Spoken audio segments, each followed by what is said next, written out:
In prisons across America and Europe, the deadliest weapons aren't smuggled in. They're built in plain sight. And the most shocking part, almost every major riot, every sudden stabbing, every late-night inmate assassination started with something that looked harmless. A toothbrush, a battery, a metal food tray. Today, we're stepping into a world where survival demands creativity and violence is just one sharpened edge away.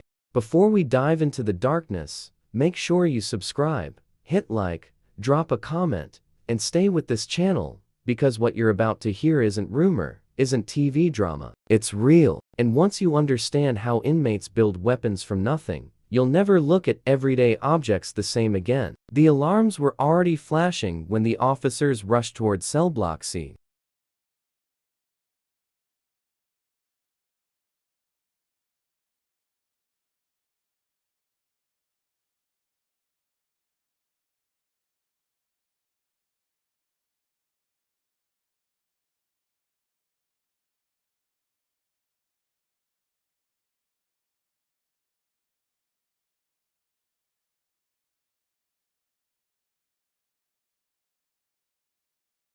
"Talk to me," he whispered into his radio, even though every instinct told him to stay quiet. Something was off. No yelling, no footsteps, no banging on metal beds. The entire row of cells felt like it was holding its breath. Then they saw him, an inmate slumped against the bars, one hand pressed tight against his stomach. Blood leaked through his fingers, not splattered, but clean, precise, like a surgical cut. A weapon was used, but no weapon had been issued, and none had been found during cell inspections that afternoon. The victim, identified later as a mid-level gang courier named Devin Ricks, could barely speak. "It was nothing," he rasped. "He made it from nothing." The statement didn't make sense, not to a new officer, but any veteran guard knew exactly what it meant. Inside prison, nothing is the most dangerous material there is. The search started immediately. Herrera and his team pulled inmates from their cells one by one, checking mattresses, vents, the underside of metal desks. In U.S. and European prisons alike, officers know that the deadliest contraband isn't drugs, it's homemade blades called shanks. And the most terrifying part is how simple they are to make. In Devin's cell, investigators found the first clue: a plastic toothbrush, snapped in half, one end melted and sharpened to a lethal point. A prison classic. Heat it on a light bulb, scrape it against concrete, and you have a stabbing weapon strong enough to puncture organs. But the toothbrush didn't match the wound. The edges were too clean, too smooth. Whoever attacked him used something thinner, sharper, more refined. Hours later, a second clue surfaced. Inside the air vent of a nearby cell, taped under the first panel, officers found a strip of metal about 4 inches long shaved from the edge of a stainless steel food tray. The metal had been honed against the floor until it formed a razor-like slice. The handle was made from braided bedsheet strips hardened with soap. This wasn't improvised. This was crafted. And there was something else. The metal wasn't clean. It had faint traces of dried blood, but not Devin's. Which meant one thing: this weapon had been used before. But the biggest shock came when they checked the surveillance feed. At exactly 1:47 a.m., just minutes before Devin hit the bars calling for help, the cameras glitched, all of them. For 90 seconds, every angle of cell block C went dark. Someone didn't just make a weapon. Someone planned the moment it would be used. And as Herrera replayed the footage again and again, his stomach tightened. Because in the final frame before the blackout, an inmate in the corner of the screen glanced directly at the camera and smiled. Whoever controlled that weapon wasn't improvising. He was sending a message. And when investigators opened his cell later that day, what they found changed the entire direction of the case. The door to cell 209 opened with a metallic groan, the kind that makes the back of your neck tighten. Officer Herrera stepped in first, followed by 2 investigators from the prison's intelligence unit, the team responsible for tracking gang activity, coded messages, and the quiet manufacturing of inmate-made weapons. The inmate assigned to the cell was Marcus "Stitch" Lawley, a name that officers across the state already knew. Not because he was the strongest, the most violent, or even the loudest. Marcus was dangerous for a different reason. He could turn anything into a weapon. His record wasn't filled with impulsive fights or sloppy attacks. Every incident involving him was calculated, deliberate, and chillingly precise. He had once carved a blade from the spine of a hardcover legal book. Another time, he filed a toothbrush into a needle-fine point and inserted it into a pen casing to make it look harmless during cell checks. In one previous facility, he even braided strips of plastic wrap from meal trays into a garrote strong enough to cut into skin. Stitch never bragged. He never explained. He simply built. And now, he was the last person seen awake before Cell Block C's cameras went dark. His cell looked clean to clean. His bed was made, sheets perfectly folded, no dust on the desk. But investigators knew this type of order wasn't innocence. It was habit. The habit of a man who didn't make messes unless he meant to. It didn't take long before Herrera spotted something. On the underside of the metal bed frame, barely visible unless you crouched at the perfect angle, was a line of scratches deep, parallel, and deliberate. Metal shaping, sharpening strokes, grinding marks. "Check the vent," Herrera murmured. The vent cover came off with only 2 screws, the other 2 were missing. Inside, investigators found rolled strips of sandpaper smuggled from the maintenance workshop, a melted plastic lighter cap, a small piece of copper wiring, and a thread-thin strand of metal pulled from a broken mop ring. Individually harmless. Together, a weapon maker's toolkit. But the real discovery was farther back. Taped to the inside wall of the vent, behind a folded piece of cardboard, was a small notebook, hand-stitched, ink fading, pages worn soft from repeated use. Stitch's ledger. Inside were diagrams, detailed sketches of homemade weapons found in prisons across the U.S. and Europe. Food tray blades, melted toothbrush spikes, 3-piece razors made from staples, tape, and aluminum gum wrappers. Some pages documented designs that prison officials had confiscated years ago. Others were more advanced, combining multiple materials to create weapons both durable and nearly invisible during pat-downs. There were no names, no confessions, only designs. But the final page was different. It showed a drawing of the exact weapon used on Devin Ricks, the thin, razor-shaped strip taken from the food tray, except the pencil notes described it as Prototype 7, written beside it, in small, neat handwriting.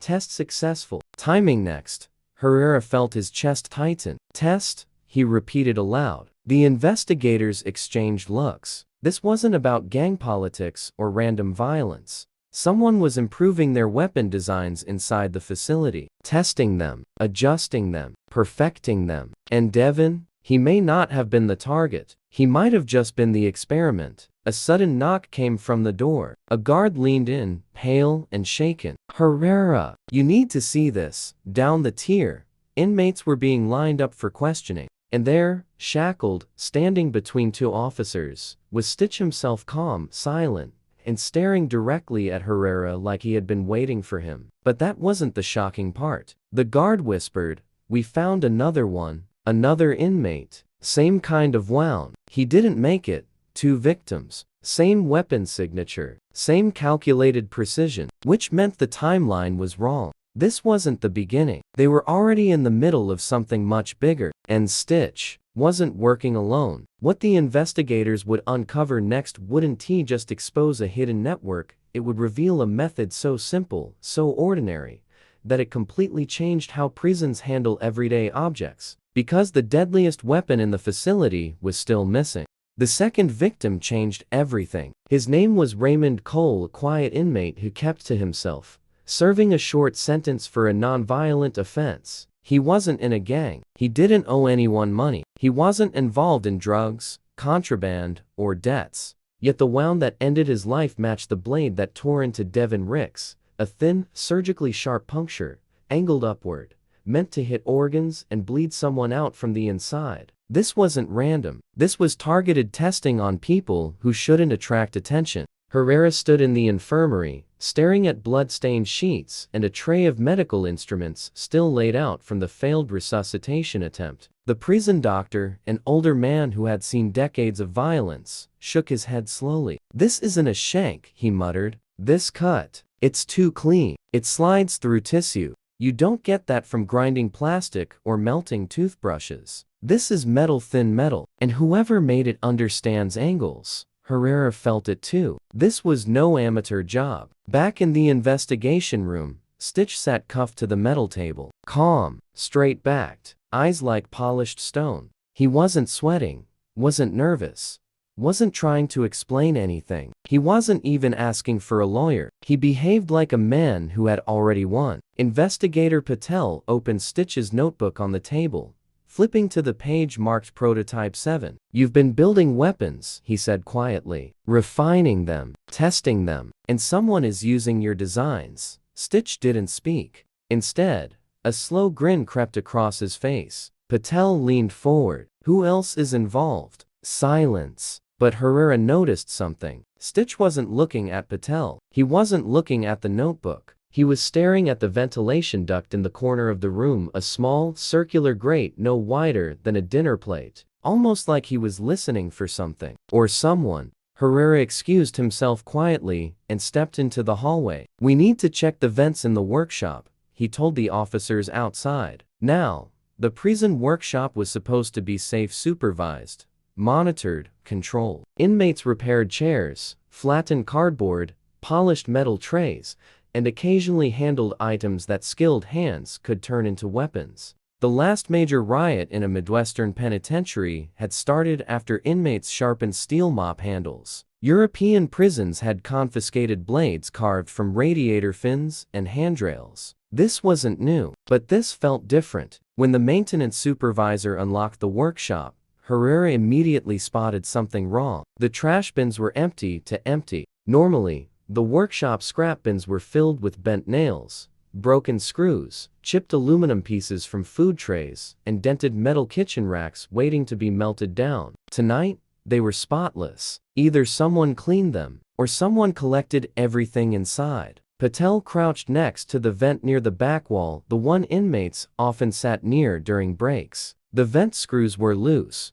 A bad sign. He removed the cover, shining a flashlight inside. There, wrapped in a tightly knotted piece of t-shirt fabric, was a bundle of metal strips, all identical, all hand-cut from food trays, all partially sharpened. 7 strips, 7 prototypes, and 3 were missing. But the discovery wasn't the blades. It was the object found beneath them, a small, handwritten note. Same handwriting as Stitch's notebook. Same neat lines. Same calm tone. It read, "Distribution complete. Awaiting signal." Herrera closed his eyes. Stitch wasn't the craftsman. He was the architect. There was a network, multiple inmates, multiple weapons, a coordinated plan, and the scariest part, these weapons weren't meant for random attacks, or personal revenge, or gang fights. They were being prepared for something bigger, something planned, something timed, something the prison wasn't ready for. As Herrera pocketed the note,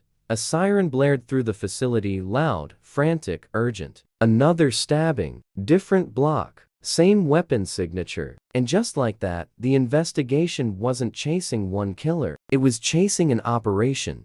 The moment the alarm went off, the prison shifted into chaos. Officers sprinted down corridors, radios crackling, cell doors slamming, inmates shouting questions no one had answers to. What they didn't know yet, what Herrera feared, was that this wasn't an isolated stabbing. This was the opening move. The new victim was in cell block F, nearly on the opposite side of the facility from the previous attacks. That distance wasn't coincidence. It was coordination. When Herrera arrived, the scene was eerily familiar. An inmate collapsed near his bunk, a spreading pool of blood, a thin puncture wound that looked more like something from a medical textbook than a prison assault. The officers who found him reported no commotion, no screams, no witnesses. He was alive, barely, but unconscious. "Same type of blade?" Patel asked. The officer nodded grimly. "Exact," which meant the weapons were now fully circulating. Herrera's mind raced.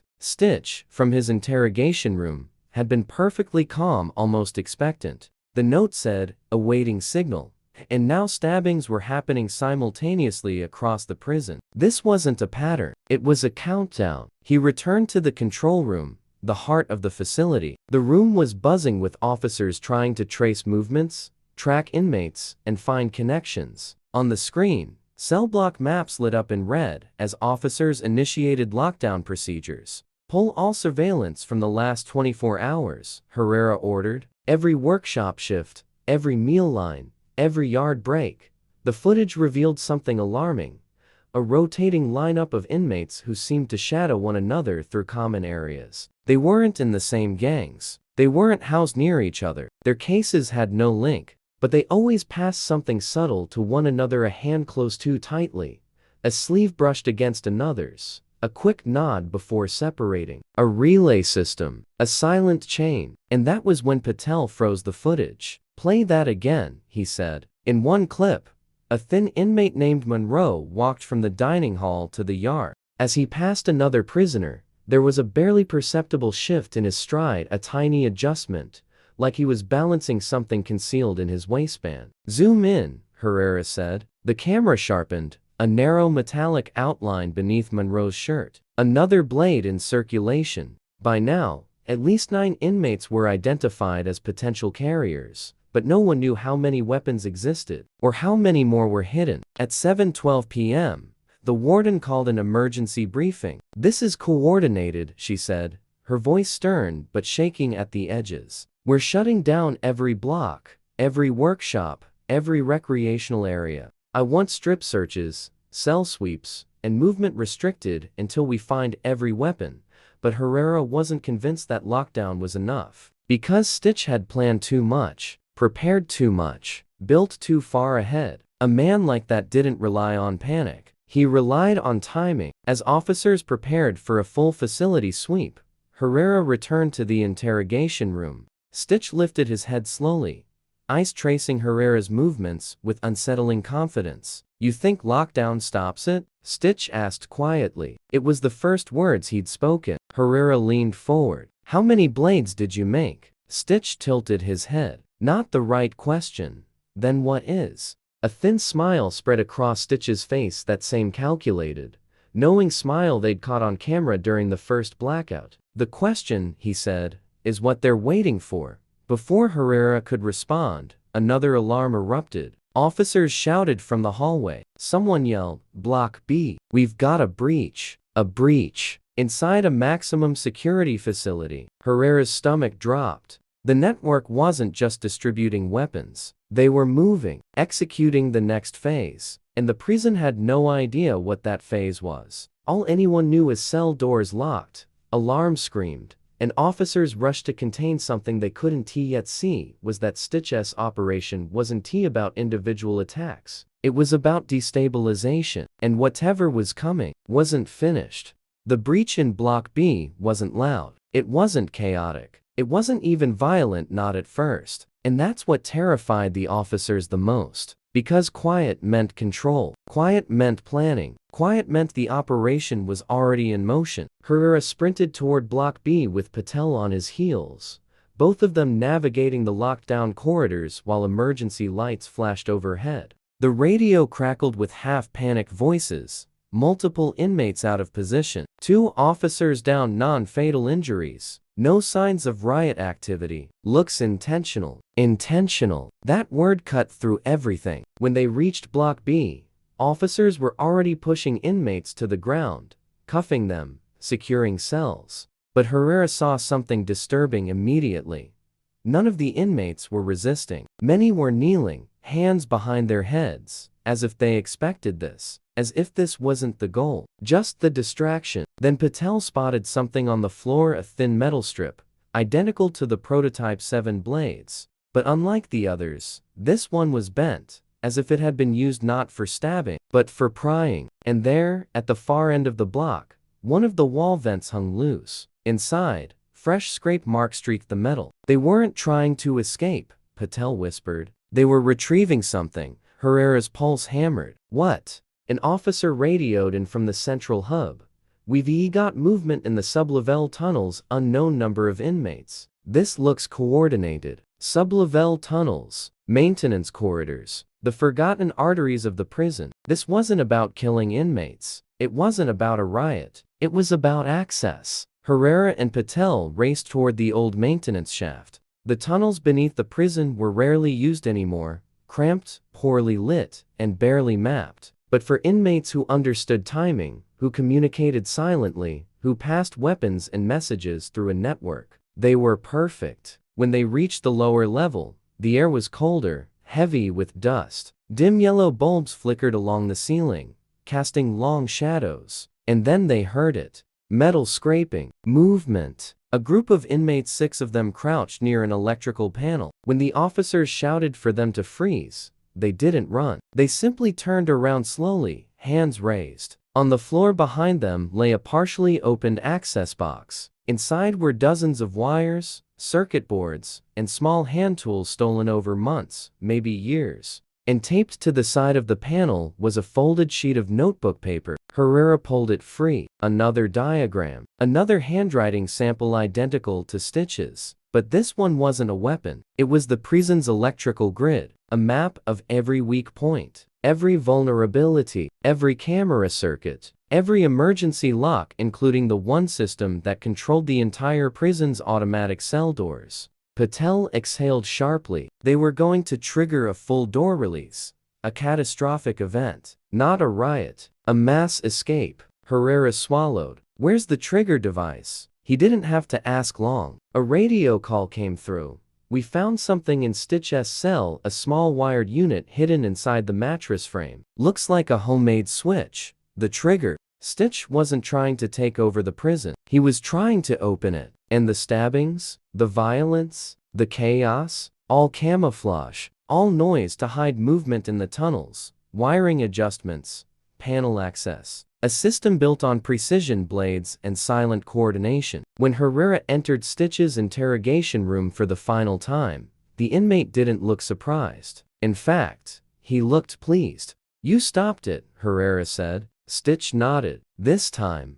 Why? Why go through all this?" Stitch leaned back. "Weapons aren't about killing," he said quietly. "They're about leverage. Power. If you control fear, you control movement. And if you control movement, you control the prison." Herrera felt a chill roll down his spine. Because his guards escorted Stitch away, he glanced over his shoulder and whispered, "You found the blades. Good. Now find the ones I never made." The door slammed shut, and for weeks afterward, inmates kept hinting at more designs, more prototypes, more hidden tools buried, traded, copied. The operation hadn't ended. It had simply been paused. And 3 months later, during a routine cell search in another block, officers found something taped beneath a desk, a brand new blade, sharper than the originals. Next to a single line of handwriting, version 8 ready. If you thought this story was intense, you're not ready for what comes next. Hit subscribe, stay alert, and keep watching. Because inside these walls, the most ordinary object might already be a weapon.